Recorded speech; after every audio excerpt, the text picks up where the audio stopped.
What's up, y'all? Y'all know who it is. Your boy JP, the install guy, hoping to make your install life a little bit easier. Today we got a radio removal only. It is a 2003 Nissan Frontier. I'm gonna show you how to take this radio out. If these are the things that you're into, please consider subscribing or following, because that's what we do here. Anything car audio or install related, that's what the channel is about.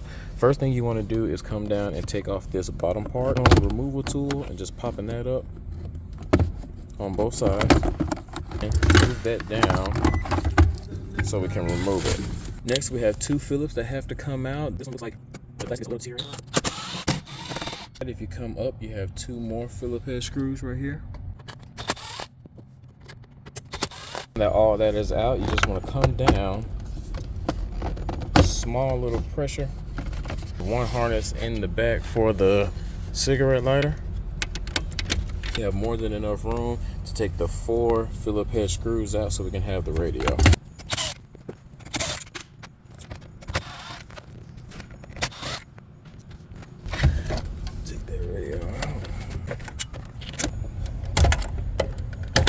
There we have it.